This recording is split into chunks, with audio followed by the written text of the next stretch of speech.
Have you ever just sat there and wondered, what is going on in my head? Why is it so hard to just think? Well, for the next few minutes, let's listen to the one voice that really knows. Hey, come closer. Listen, it's me, your brain. I really need to tell you something, and I need you to hear me out. That problem you're having with focus, it isn't your fault. Seriously, you're not bad at focusing. You're just being hacked. You know the feeling all too well, don't you? You sit down, you're ready to get something important done. A project, studying, maybe just reading a book. And then before you even realize it, your hand just reaches for your phone. And suddenly you're scrolling, you're checking notifications, you're switching apps, and you do it again and then again. And in that moment, when you finally look up, you feel that wave of frustration. And you ask yourself, why can't I just focus? It feels like you're failing, doesn't it? Like something inside is broken. But that's really not the whole story. Let me just tell you the truth. I was not designed for the world you're living in right now. I evolved over thousands of years to focus on one thing at a time. Tracking an animal, learning a skill, really listening in a conversation. But this modern world, it's a constant attack. An endless barrage of pings and notifications and alerts, all day long. To really get what's happening, you have to understand a little chemical I make called dopamine. People think it's about pleasure, but it's more about anticipation. It's that little jolt of motivation I give you when you think something good is about to happen.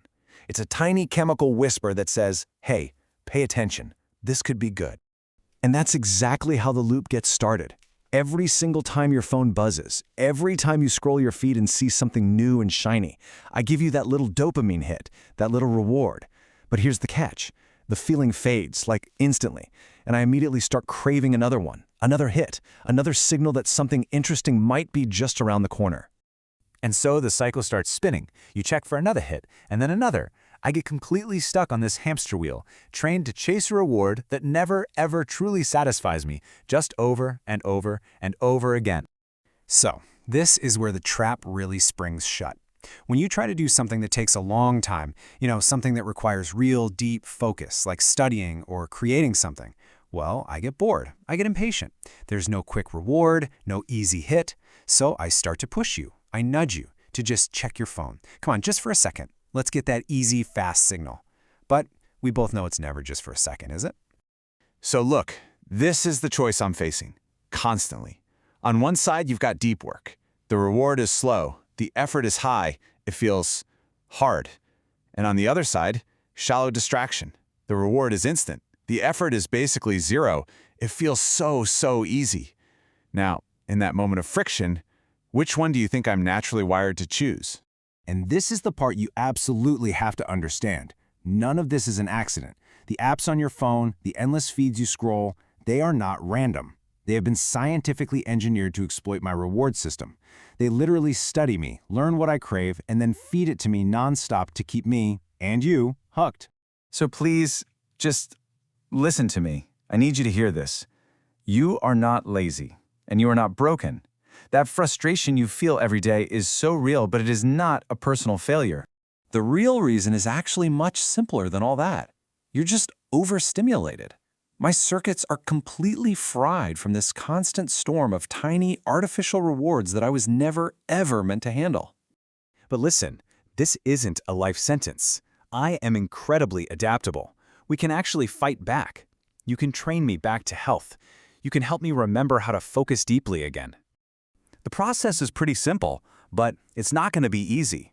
It starts with just creating some quiet. Turn off all the notifications that aren't from actual human beings. That way, I'll learn to only pay attention to what really matters. Then, you have to reclaim your time. Intentionally decide when you'll scroll instead of just letting it happen to you. And finally, you have to schedule time for that deep work. Protect it, treat it like the most important appointment of your day. Now, at first I'm going to resist. I'll scream for the old patterns. But slowly, over time, I promise you, I will adapt. And really, all of this, it comes down to one last thought for you. It's a question of who's in control.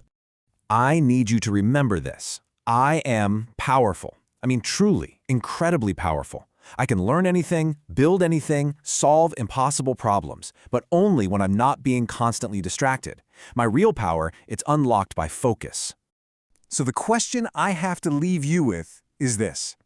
Are you in control of me, your own mind? Are you the one directing my power? Or are you letting the world, with all its pings and its feeds, control you through me? The choice, really, is yours. Hey, before you go, I hope you liked this video. Tap like and subscribe for more mind-bending videos.